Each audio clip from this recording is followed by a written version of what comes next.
Join me as I dive into the wild world of genetics to find out what really makes us humans different from animals. I was recently surprised to learn just how much some worms say about human evolution. There are so many different ways to know in science, so many different avenues to uncover evidence, and some of them can only be imagined by the smartest of us.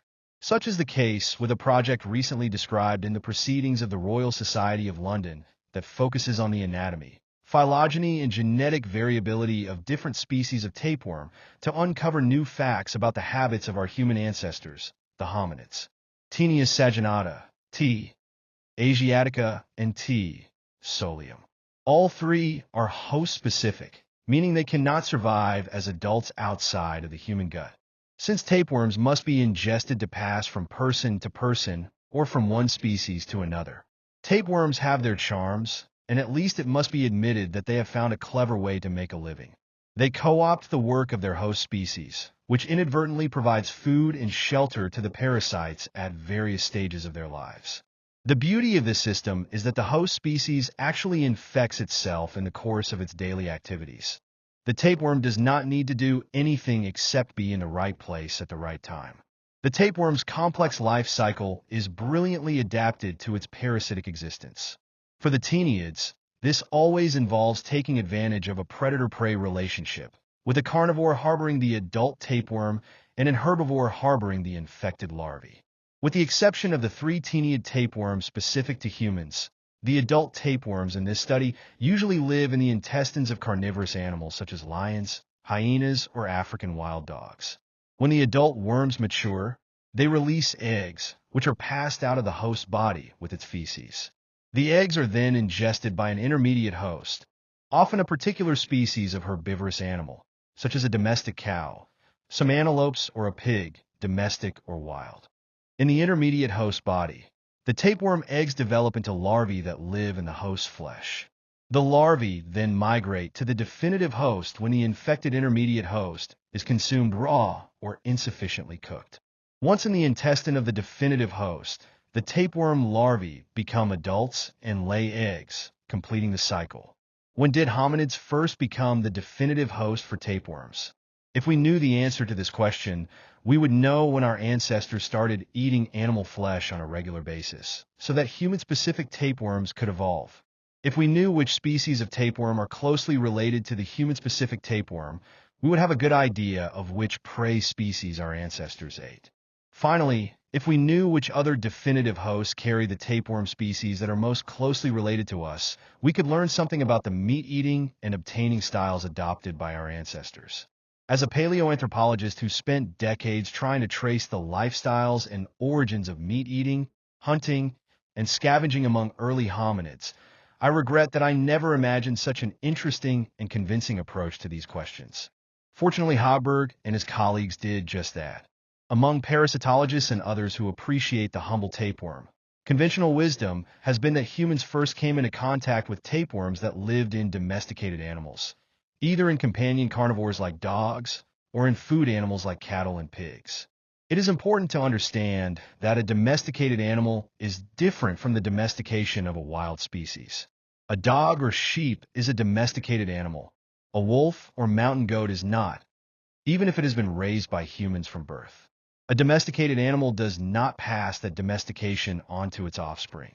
Domestication is not a hereditary genetic change, and there is no simple way to figure out when a hominid first domesticated another species. In contrast, domestication is genetic and fundamental and changes the lives of the people involved. Species become domesticated because humans control their reproduction and survival for generations. By choosing which animals survive and reproduce, and which are eaten before they can reproduce, people act as powerful selective agents.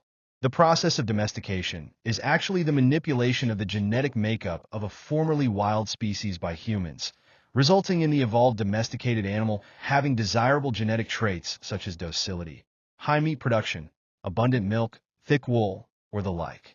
In addition, domesticated species often have skeletal changes that allow them to be identified in the fossil record. Who infected whom? It is easy to imagine that a domesticated animal, such as a pig or cow, that lives with humans and is regularly eaten by humans would carry a series of larval tapeworms. Exposure to a tapeworm previously found in another carnivorous species through a shared food source in humans may have given that tapeworm the opportunity to evolve into a new, human-specific species.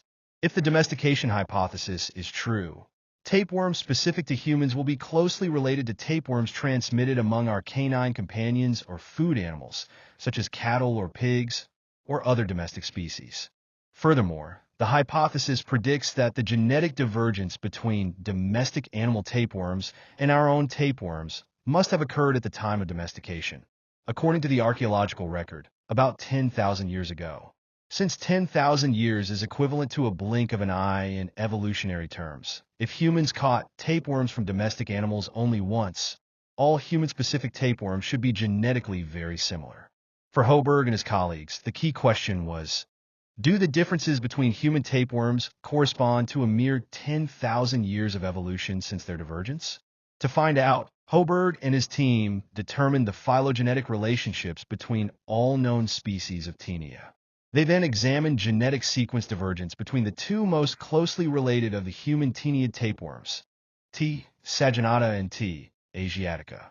Instead of looking at the entire mitochondrial DNA, mtDNA, sequence of each worm, they focused on the genes that encode cytochrome C oxidase, an essential catalyst in the final step of metabolic respiration.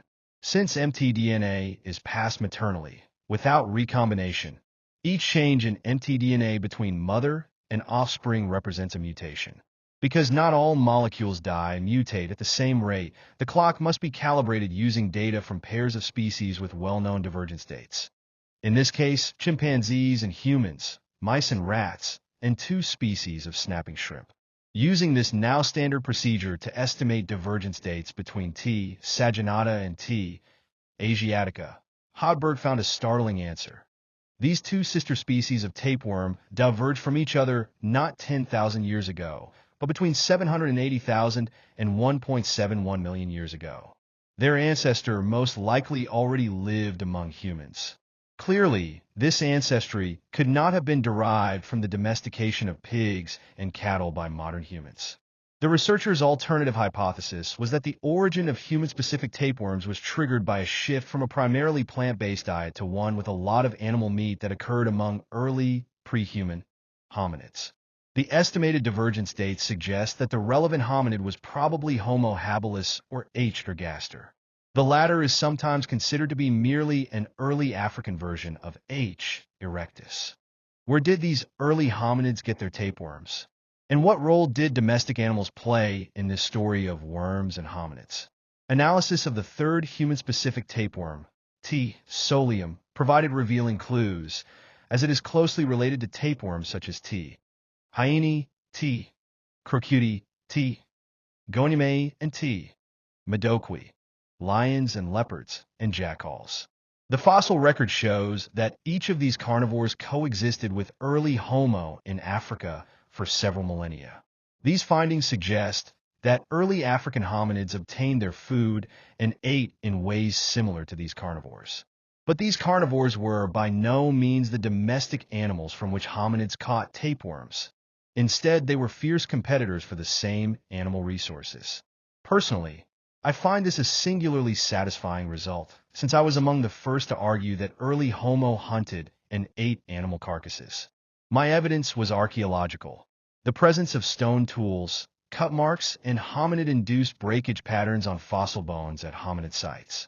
Now quite different evidence from the Taeniid tapeworm provides a strong confirmation of the hypothesis that our hominid ancestors were efficient carnivores. The intermediate hosts of these tapeworms tell another important story. African antelopes are the most common intermediate hosts. Other such hosts include the large buffalo, Cincerus cafer, which is not the domesticated water buffalo, wildebeest, waterbuck, impala, cob, and the considerably smaller-bodied duiker. Three important points emerge from these analyses. First, the definitive and intermediate hosts are all African species. Second, the predators include a wide variety of hunting styles. These include classic ambush hunters and those that specialize in fast, long-distance pursuits, solitary hunters, and group hunters, frequent scavengers, and habitual hunters. If all carnivores were fast group hunters like, for example, African hunting dogs, this could suggest that hominids obtained their animal food through a similar strategy, but this idea cannot be sustained. Third, intermediate hosts display a wide range of habitat preferences, including wet, swampy areas or dry savannas, closed forest habitats, open shrublands, or very open grasslands. Clearly, hominids did not restrict themselves to preying on species from a single habitat. Instead, the pattern is one of diversity, both in the style of obtaining animal food and in the ecological locality in which that food was obtained. Interestingly, the intermediate hosts of human-specific T, Solium and T. asiatica, are antelopes. The intermediate hosts of T. Solium are humans, other primates, rabbits or hares, hyraxes, members of the canine family, and wild or domestic pigs. The intermediate hosts of T. asiatica are domestic pigs and cattle. This observation brings us back to the paradox we discussed above. If our ancestors were not initially exposed to tapeworms from their domestic stock, why do human-specific tapeworms have intermediate hosts in domestic animals? Hoberg and his colleagues suggest a more complex scenario. From their data, they conclude that the human lineage acquired tannid tapeworms in sub-Saharan Africa. The eggs of ancestral tannids migrated from true carnivores to their diverse prey, and then migrated back from those prey as larvae to carnivores or predatory hominids. Over time, the larvae of those carnivore-specific tapeworms evolved into human-specific tapeworms. Hoberg and his colleagues believe that hominids' exposure to the Teniid's tapeworm was due to two independent contacts. One lineage led to T. solium, and the other lineage evolved into T. asiatica and T. saginata. T. asiatica and T. saginata may have diverged when some hominids migrated from Africa into Eurasia. From currently known fossil evidence, this expansion of the hominid range occurred about 1.7 million years ago. Several millennia after this great migration from Africa, archaic Homo evolved into modern Homo sapiens, who later domesticated animals, probably in at least two separate episodes. It now seems that conventional wisdom must be overturned. Humans did not catch tapeworms from their dirty pets, but rather infected their pets with their tapeworms. This imaginative and thought-provoking study has given us valuable information about the human past. The shift from a primarily plant-based diet to one that included significant amounts of meat was an ancient and profound transformation. Although a more animal-based diet had its advantages, it has been linked to the increasing relative size of the brain in early Homo and the vast expansion of that species' geographic range. One of the real costs of that change in lifestyle was the acquisition of tapeworms that sapped hominids' energy. So far, we've read this history as a hero's tale, in which the cleverest human lineage triumphantly conquers the world. From the worm's point of view, it's the victory of the tapeworm, which not only spreads throughout the world but persuades others to bear the costs of that expansion. Thanks for watching. Please share your comments. We'd love to hear your thoughts on this topic, and as always, please like and subscribe.